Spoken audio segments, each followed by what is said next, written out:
Hoje esse Conversa Aberta com Simone Hanada.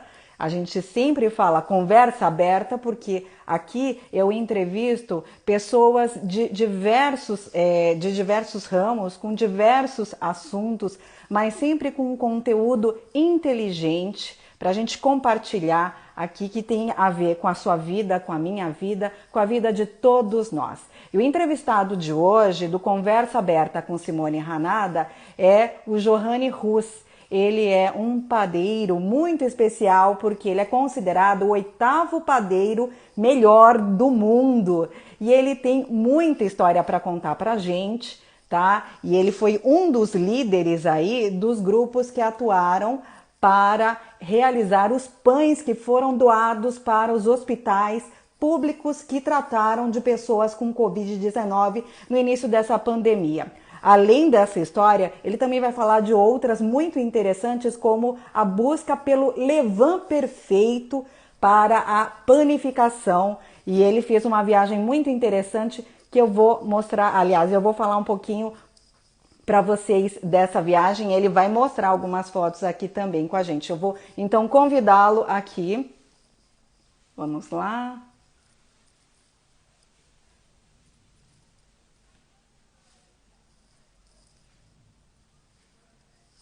De convidá-lo, ele já vai entrar. Márcio Pinheiro, olá, Max. Jane Oliveira, olá, tá de tão longe aqui acompanhando. Olá, Johanny. Oi, Simone, tudo bem? Boa noite. Boa noite, obrigado pelo convite. Quero te agradecer carinhosamente pela oportunidade de compartilhar com você esses momentos aí e falar um pouquinho sobre panificação, né, que é praticamente a minha vida. A gente não vai falar só de panificação, vamos falar também de você, porque você é uma figura muito especial, né? Aí no Obrigado. meio da panificação, e você teve ações muito interessantes e hoje é considerado o 8º melhor padeiro do mundo. Nossa, que responsabilidade! Conta um pouquinho sobre essa classificação que você teve. Como é que você conseguiu essa classificação? Foi um campeonato? Conta um pouco rapidamente para a gente, para quem está assistindo. Conto. Bom, foi o seguinte, Simone, eu tive a oportunidade de ser convidado, eu ser convidado pela empresa que eu trabalho para participar de um campeonato. Era o princípio desse Mundial do Pan, né, que é onde vários padeiros do mundo inteiro, uma organização que tinha recém começado, estavam preparando, então, assim, um motivo para divulgar a panificação brasileira, divulgar a panificação global com seus agentes em diversas partes do mundo. Eles tinham acabado de iniciar os trabalhos, né, desse campeonato, e aí, claro, nessa época não tinha nem seletiva, porque era tão início que eu fui convidado, então, por convidado, assim, né? E eu nem fazia parte da área técnica nessa época, assim, eu estava na parte comercial, trabalhando como um key account, um vendedor e tal. E aí eu recebi esse desafio, fiquei realmente muito preocupado, vou confessar para você. Eu já tinha participado de outros campeonatos, na Alemanha, participei também, né, em outros países também de campeonatos, assim. Eu sabia do que se tratava e da responsabilidade que era. Por isso que eu tinha esse frio na barriga enorme. Porque eu sabia que era um desafio gigantesco. Imagina, Simone, você fazer uma caminhada, você faz caminhada todos os dias e ter que fazer uma maratona de 42 quilômetros e ter que chegar entre os 100 melhores. É mais ou menos essa que é a quantidade de coisas que você tem que fazer, o desafio, exatamente. O desafio é semelhante, porque no campeonato de panificação, você não é julgado aleatoriamente pelo sabor, ou porque as pessoas acham você legal, não é nada disso, né? Existe um critério técnico, existe um júri técnico e um júri que analisa sabores. Você tem que entregar uma quantidade de coisa, ou seja, era como se você tivesse que fazer os 42 quilômetros, né? Porque você tem que entregar, para você que não conhece muito de panificação, 8 receitas para fazer no dia de pão, considerando que você tem 8 horas de trabalho, é muita coisa. Imagina ainda trabalhando com fermentação natural, que é um processo mais lento. Então você precisa saber realmente os timings muito precisos para você conseguir finalizar a prova. E aí eu sabia de todo esse desafio, comecei a praticar nesse meio tempo, nos finais de semana, com unhas e dentes, agarrei essa oportunidade, enxerguei claramente como uma grandíssima oportunidade e recebi esse convite com 2 meses antes do campeonato. Para você ter ideia, as pessoas gastam normalmente 2 a 2 anos e meio para se preparar para um campeonato. É como se fosse uma maratona mesmo, não é? E hoje, e já há muito tempo, existem profissionais que vivem só disso, de participar de campeonatos. Então, assim, eu estava numa área que Pessoas não que se era preparam só para isso. só para isso, porque a complexidade é tão grande e o dinamismo é tão grande que você precisa realmente se dedicar só para isso. É como se você talvez não possa hoje, você não possa dar 5 passos errados durante um campeonato, porque senão você começa a perder muito tempo e esse tempo te desfavorece, né? Então, Eu assim, imagino. eu agarrei com essa oportunidade com unhas e dentes, planejei tanto que você tem que fazer escultura de pão, que as pessoas nem conhecem, a gente nem conhecia isso direito, e escultura de pão que não pode ter nenhum tipo de armação de ferro, nenhum tipo de armação de metal, plástico, nada.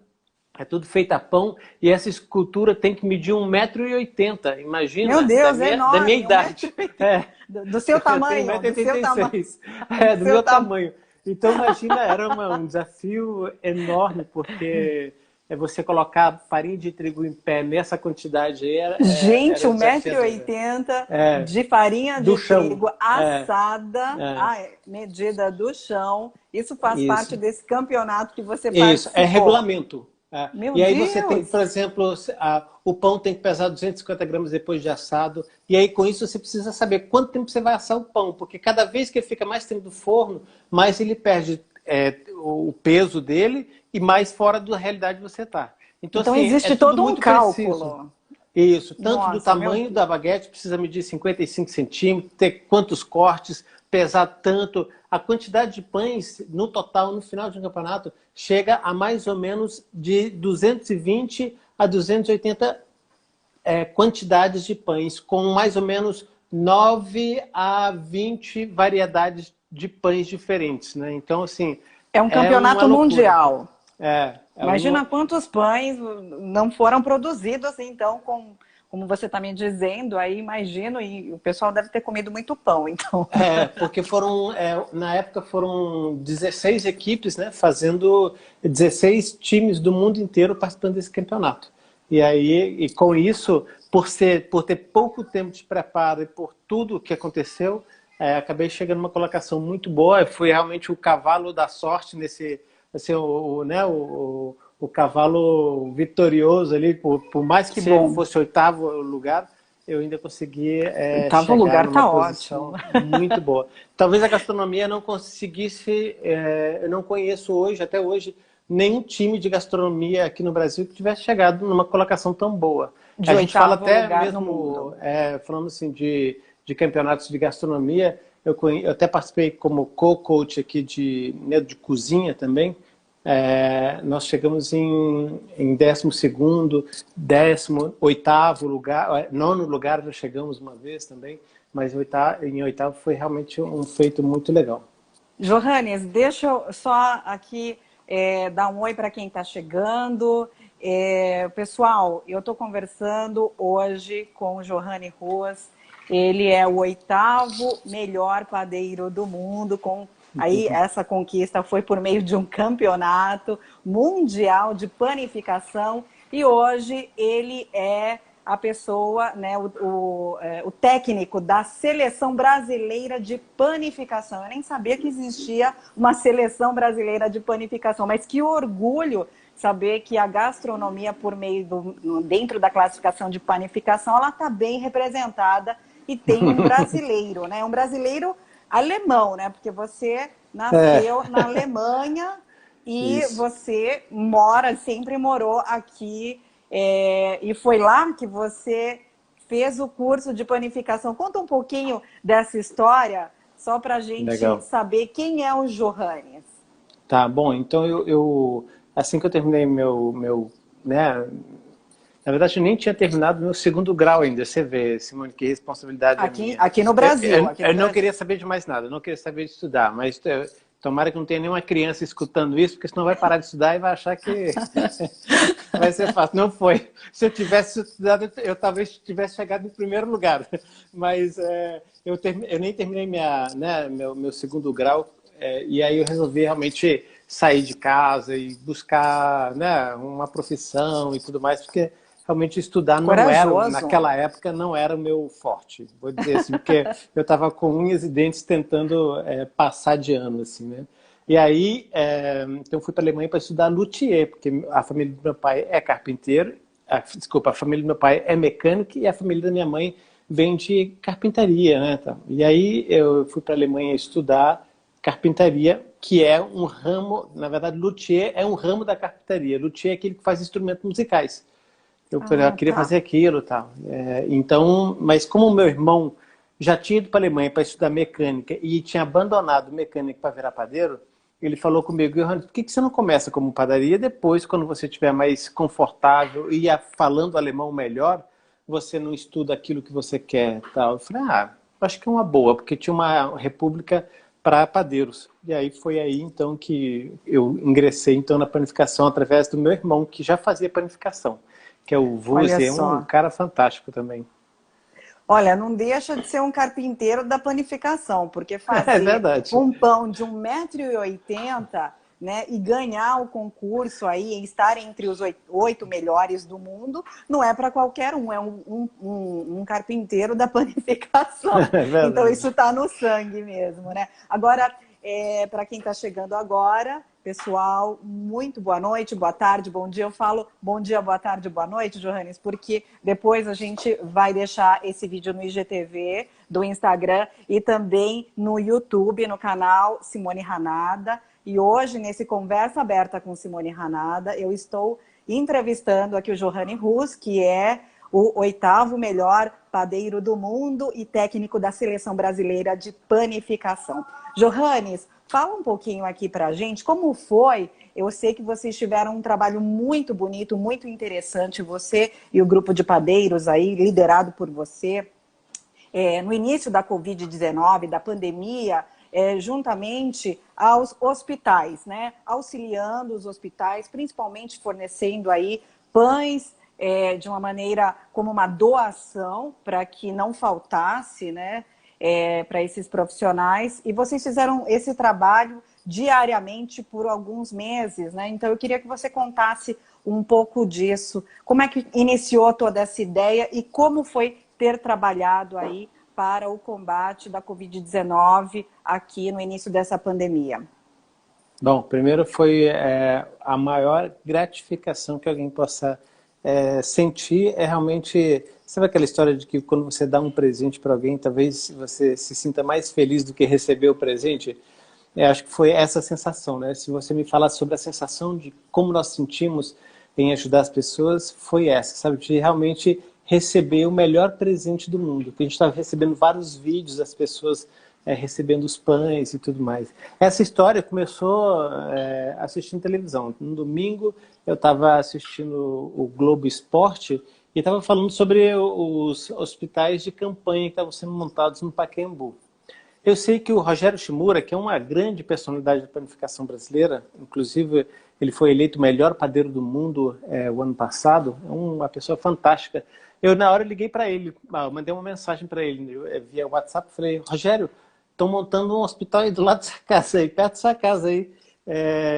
Como é que esse pessoal vai comer? Aí ele falou: cara, estou vendo mesmo aqui, mas não sei. Eu falei: que bom que alguém se preocupa como que as pessoas vão comer. Eu falei: será que esse pessoal não vai precisar de pão? Aí ele falou: muito não sei. Aí ele falou: Johannes, vamos correr atrás disso aí. Então, ele tem a escola dele, né, que é a Levan, a escola de panificação, que fica aí na Domingos de Moraes.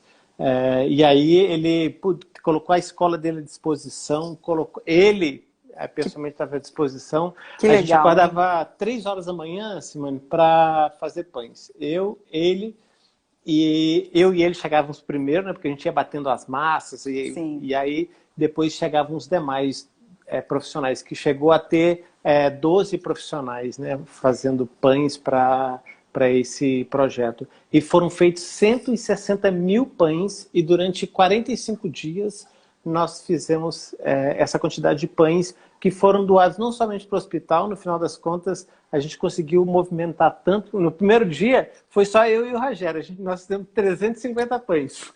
Gente! E no final dos dias a gente estava fazendo 8 mil, 9 mil pães por dia. Foi realmente... Uma maratona. Uma maratona de realização de pães. E eu vou colocar aqui algumas fotos. Legal. Que a gente pode ver um pouquinho desses momentos. Eu estou compartilhando. Legal. Aqui são os pães que vocês prepararam, né? Foram todos no formato, a preocupação nossa fosse como eles iam ser embalados, né? Como que as pessoas receberiam. A Secretaria de Saúde de São Paulo organizou todo o frete, né? Então a gente embalava essas embalagens aí que você está vendo aí. Eram todos eram todas feitas realmente com o melhor ingrediente. E provavelmente de acordo com todas as normas da vigilância sanitária. Vocês foram orientados, né? Mas aí vocês ainda foram notícia aqui até no... Isso, no Bom Dia São Paulo, na ESPN, bom, em todos os canais de televisão aberta ou fechada, todo dia tinha uma emissora lá, porque realmente foi uma coisa que chamou muita atenção pela quantidade de pães que a gente estava fazendo e a quantidade de voluntários que estavam ali presentes.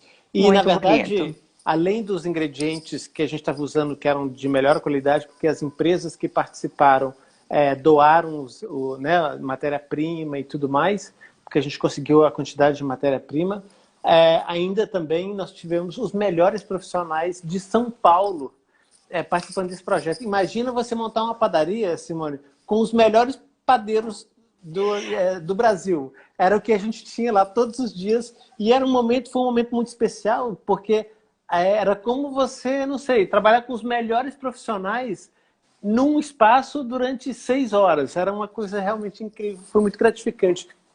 E o melhor dos ingredientes, eu te digo, foi esse compartilhamento realmente de forças e de emoções mesmo, né? Porque foi muito gratificante quando a gente compartilhava as fotos dentro do nosso grupo que a gente criou no WhatsApp, das pessoas que estavam recebendo, nossa, a gente ficava muito emocionado. Eu imagino. Porque quando a gente faz o bem, né, Johannes, às vezes a gente não percebe, mas a gente está fazendo o bem para a gente mesmo também, quando a gente faz o bem para o próximo, porque aquilo muda, né, o nosso ser, a nossa forma de pensar, a nossa forma de ver a vida. Então isso é algo que o bem, ele é contagiante, ele contagia a gente, contagia outras pessoas.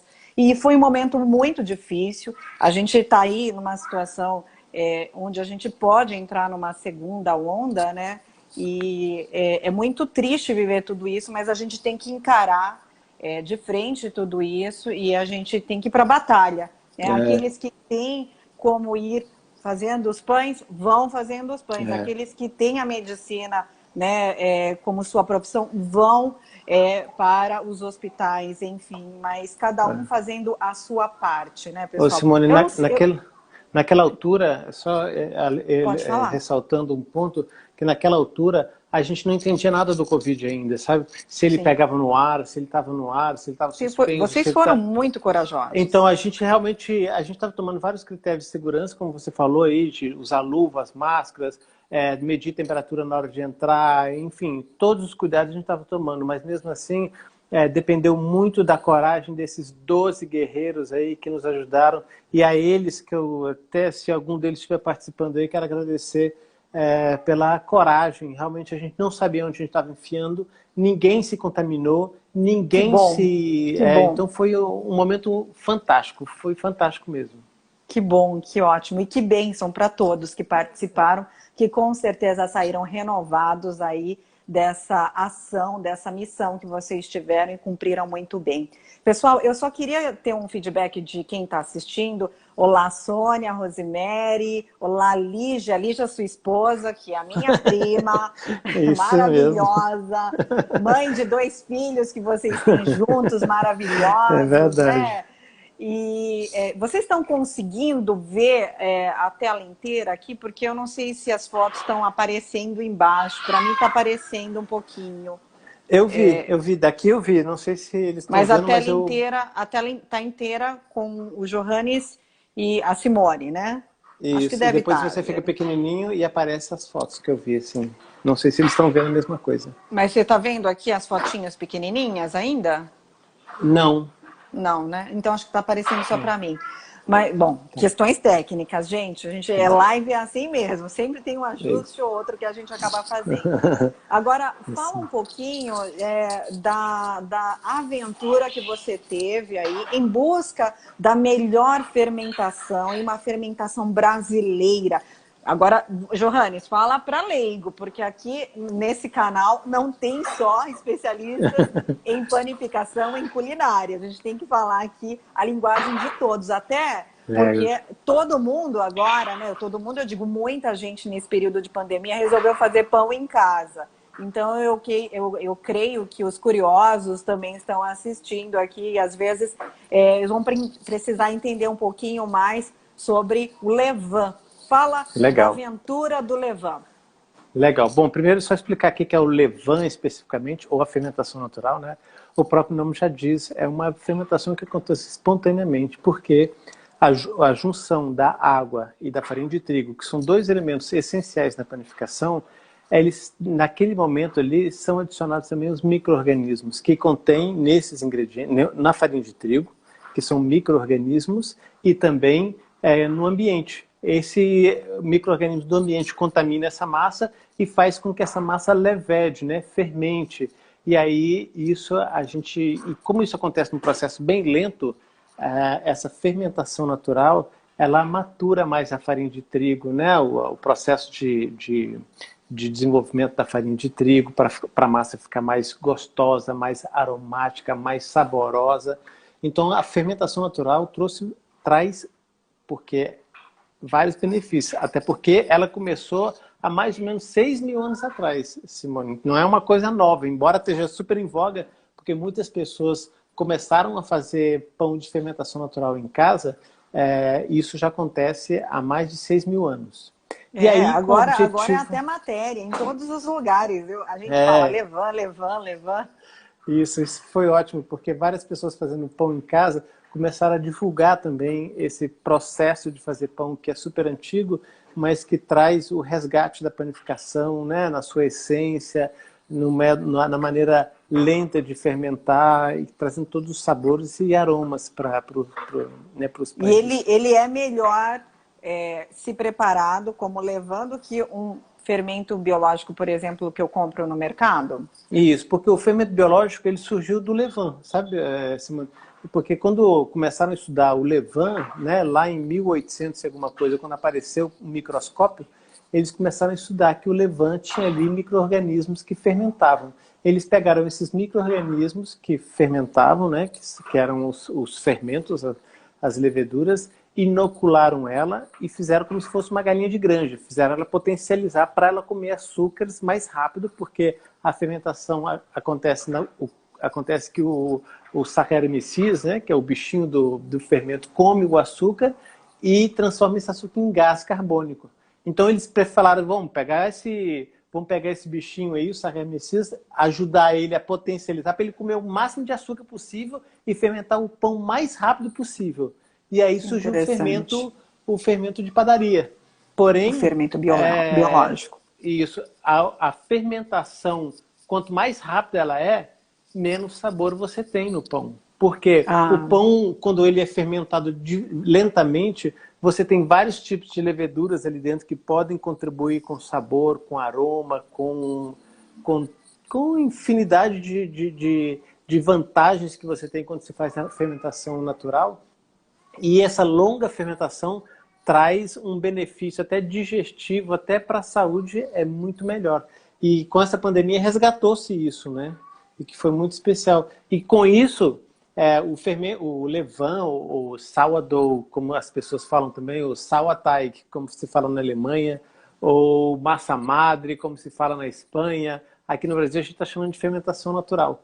certo. Esse não tem uma característica brasileira. Então a gente pensou, pô, será que não vale a pena ter a fermentação natural brasileira? E aí a gente criou um documentário que chama Em Busca da Fermentação Brasileira. E com isso eu Você viajo em falou a vários países, gente, vários estados.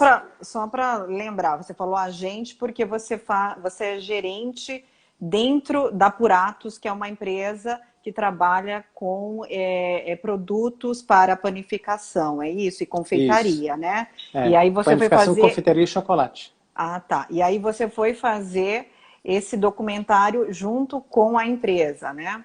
Isso. É, eu sou Tá. gerente de um departamento que chama, olha o nome dele, Simone, Inspiration Center. Imagina a responsabilidade. Nossa Muita! missão Você é o criador é, das coisas novas. é inspiração. E já fazem 10 anos que eu estou ocupando esse cargo, então imagina a responsabilidade de, durante Eu 10 anos imagino. realmente trazer Eu inspirações para os imagino. clientes. E essa Quantas foi uma, né? cidades? Quantas Nós cidades vocês viajamos 5 rodaram? cidades, foram O que 5 vocês faziam cidades. nessas cidades? Nessa cidade a gente buscava histórias, principalmente histórias curiosas, e alimentava com alguma coisa típica de cada região, o fermento natural, né? Nossa, então Esse você ia fermento lá, natural, um potinho. isso, eu ia com um potinho de fermento, né? E Deixa esse eu colocar uma potinho fotinha. que já veio para quem não conhece o fermento natural, é esse aí. Aí vocês podem ver que tem cana de açúcar em cima da mesa, tem batatinha, fermento, água de coco também. Então ele foi sendo alimentado com vários elementos brasileiros. Quando ele foi para o Rio de Janeiro, por exemplo, Simone, a gente adicionou água de coco. Depois nós fomos para a Cidade Ocidental e lá nós adicionamos o pequi, que fica no centro-oeste do Brasil, né, ali em Brasília. Depois, Pequi. você já experimentou pequi? Eu já, mas eu É nunca forte, imaginei né? que ele fosse ser utilizado para Então, eu fazer também não, viu, levain. Simone? Vou confessar para você, porque eu até fiquei com medo. E para cada lugar que a gente fazia esses testes, eu levava um backup, porque se a coisa não funcionasse e matasse meu fermento, eu tinha um reserva. Mas funcionou Tá. perfeitamente, o piqui também desenvolveu bem a nossa fermentação. Depois eu fui para Recife, na cidade de Igaraçu, que fica do lado de Recife. Igaraçu foi o lugar onde chegou a primeira muda de cana-de-açúcar no Brasil, em 1526, se não me falha a Nossa. memória.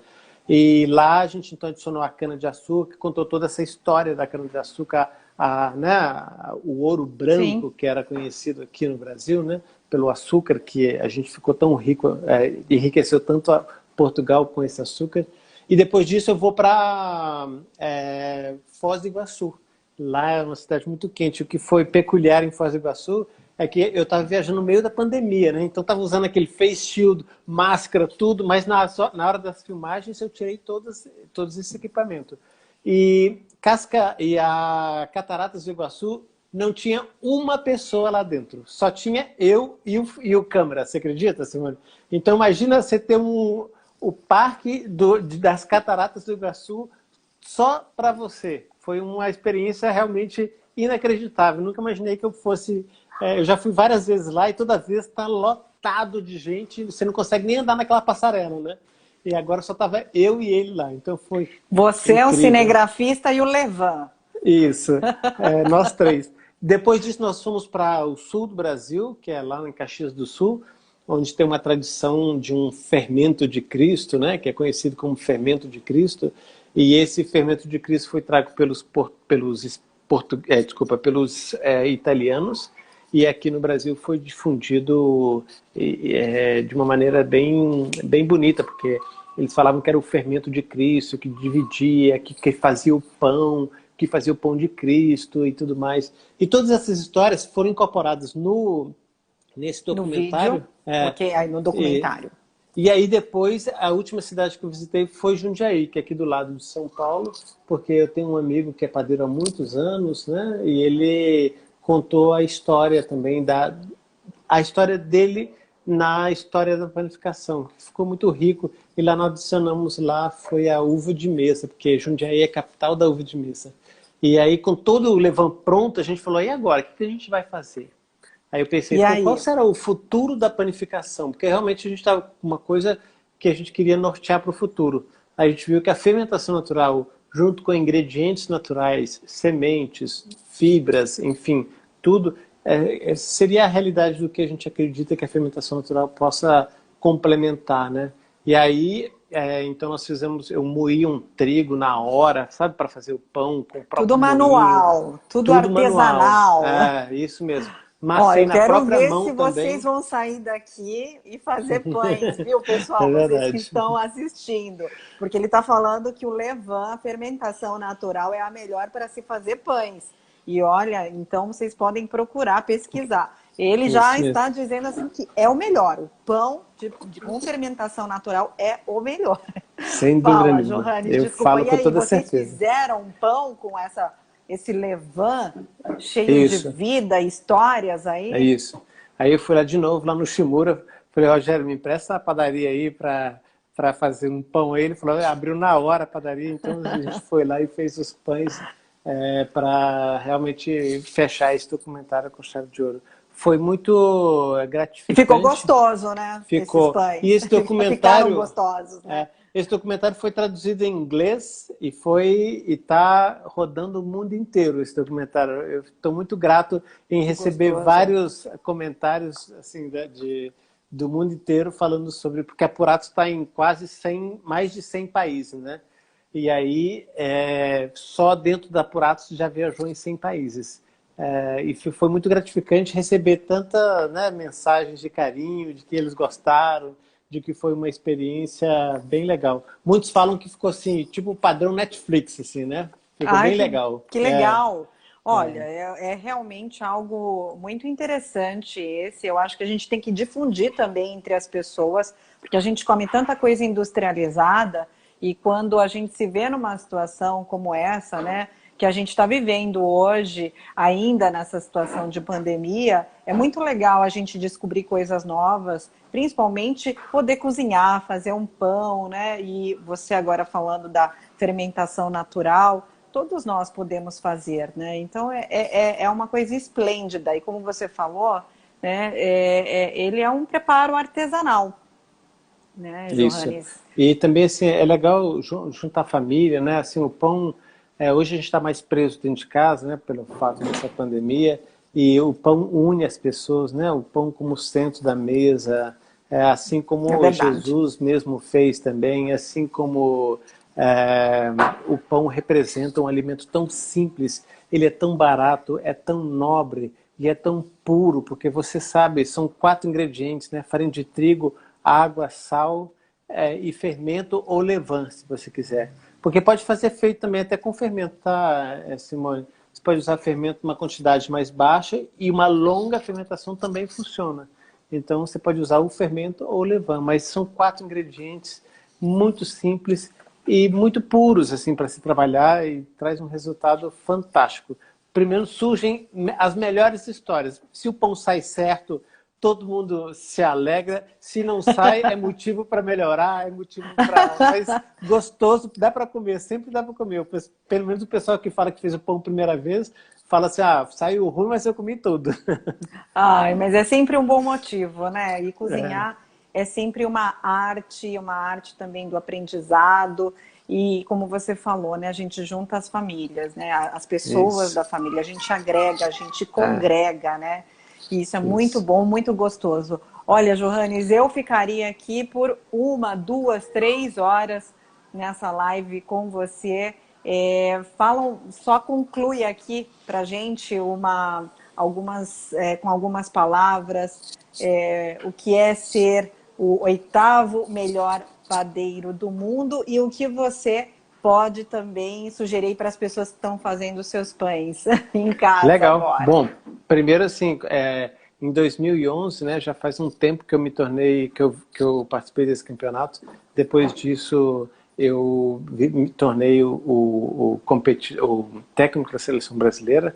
Isso me trouxe uma notificação muito grande do meu trabalho, mas também foi o meu desempenho e minha determinação em busca de oportunidades da, e de emergir realmente dentro do meu negócio, porque assim, o fato de você ganhar um campeonato é, não quer dizer muita coisa, porque o campeonato é um local onde que tem as regras, é um jogo que você tem que jogar daquela maneira que eles querem para você alcançar né, uma posição. Foi o que eu fiz. Mas para mim os verdadeiros campeões são aqueles que acordam 3, 4 horas da manhã todos os dias e fazem, né, quando a gente chega na padaria 7, 6, 7, 8 horas da manhã, tem lá mais de 1.000 pães prontos. É porque tem um cara que acordou de madrugada e sem saber se está chovendo, se está frio, se está quente, se é de ônibus, se é de bicicleta, se é de carro, ele foi trabalhar, ele foi fazer os pães. É uma profissão da mais nobre que eu conheço, das mais nobres que eu conheço, talvez acima até de medicina, vou dizer aqui, porque realmente são pessoas que precisam ter uma dedicação, um carinho muito grande, e esses para mim são os primeiros melhores padeiros do mundo, porque essa vida, Simone, fazer isso por alguns dias, algumas semanas, alguns anos, não é tão difícil, mas fazer isso a vida inteira, acredita em mim, tem que ser muito, mas muito bom mesmo para E com prazer, prazer, né? Com e com amor, prazer. né? E aí, para quem está fazendo pão em casa, aí só para voltar aqui no campeonato, hoje nós temos duas mulheres que vão competir em 2021. Por enquanto ainda tá confirmado o campeonato. 2021 nós temos um campeonato em Nantes. Vão ser duas competidoras, a Jéssica Mulheres e a Marina. representantes do Brasil. Mulheres representantes do Brasil. A Você Jéssica que é está do treinando. não só agora. Esse ano eu passei o bastão para o Fernando de Oliveira, que é um grande amigo e foi o competidor da última competição, que ficou em nono lugar. Ele é um cara muito bom, mas muito bom mesmo, muito preparado, um cara fantástico. Ele vai ser o treinador da próxima seleção brasileira. Então, eu vou me tornar somente um representante para esses ambassadores do PAN por mais 2 anos. Depois também vou fazer parte do conselho, enfim. Mas quero estar sempre envolvido nisso, mas não tão direto, porque, né, acho que outras pessoas com novas energias podem oxigenar muito mais essas ideias do que eu estou fazendo. Então, aí, para quem está fazendo pão em casa, para quem quiser fazer pão em casa, tem várias dicas, né? Eu vejo assim que as pessoas ficam preocupadas muito com aqueles alvéolos, né? Que é aqueles buraquinhos do pão, sabe? Não sei se você sabe, quando você corta o pão assim, você vê ali, Sim. a gente chama de o miolo do pão, né?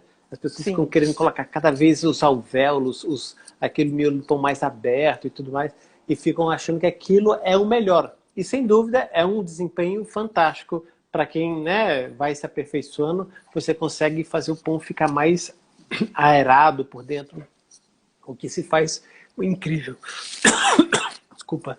Até para ele não ficar pesado, né? Na hora que você come, né? Ele fica Isso. mais balanceado quando ele tem esses alvéolos, né? Mas, para quem está começando, às vezes fica se imaginando nesse ponto, não esquenta a cabeça não, porque pão gostoso é aquele pão que a gente faz com carinho, com amor, porque das poucas... Sabe o que eu estou falando? Que é uma profissão mais nobre do que médico? Eu vou te explicar porque um médico, ele cura. Espero que nenhum médico esteja aqui ouvindo, mas muitos amigos meus são médicos, eles vão ver depois. Você pode falar assim, olha, o Johannes falou que padeiro é uma profissão mais nobre do que médico, porque você salva vida, os médicos, mas nós damos vida aos alimentos. Qual profissão você já viu dar vida ao alimento? O cozinheiro mata os animais para cozinhar e tudo mais. Nós damos vida ao alimento. Então, por isso que eu falei que a nossa profissão é a mais nobre de todas. Então, e o simples fato de você dar vida a um alimento, ao pão, seja ele integral, seja ele farinha branca, centeio, com cereais, ou uma cuca, né, como se faz muito no sul, ou um cacetinho, como se faz no sul do país, em Porto Alegre, que é o pão francês. De qualquer maneira que você fizer esse pão, não esqueça de compartilhar esses momentos com a sua família, e depois você vai se aperfeiçoando. Na internet tem vários tutoriais que podem ajudar, mas assim, o que eu quero deixar mesmo como principal ingrediente, Simone, primeiro é o amor. Quando faça isso com muito amor, com muito carinho, coloque seus filhos do lado, seus netos, as pessoas que você gosta, faça o seu caderno de receita, sabe aquelas coisas que a avó da gente fazia? escreva o seu caderno de receita, deixe a sua história marcada para as pessoas poderem acompanhar e sentir, porque isso é a vida. Não é aquilo que você fica imaginando que você vai fazer daqui a 10 anos. É aquilo que você está fazendo agora. E fazer pão é fantástico. E esse final de semana tá ótimo para fazer pão. Tá chovendo, então imagina, fica em casa, faz um pão, uma pizza, fica fantástico. Muito bom, Johannes, muito bom. Afinal de contas, cozinhar, fazer um pão, né, é uma arte. E eu acho que é a arte do amor, porque a gente deposita lá toda uma dedicação, não é verdade? Isso. Johannes, muito obrigada pela entrevista. Hoje a gente termina a sexta-feira, já com uma ideia de fazer um pão, então, isso, né? Como você falou, é um bom dia para a gente pensar. Para o sábado, a tarefa do Johannes, fazer um pão. É verdade, é verdade. Eu sei que você ali já fazem muitos, né? E isso vocês mesmo com 2 filhos, vocês fazem muitos pães. E eu queria saber, depois você me conta, como que vocês não engordam, porque os 2 fazem tantos pães e eles distribuem pães e comem pães e nunca estão gordinhos, estão sempre muito bem.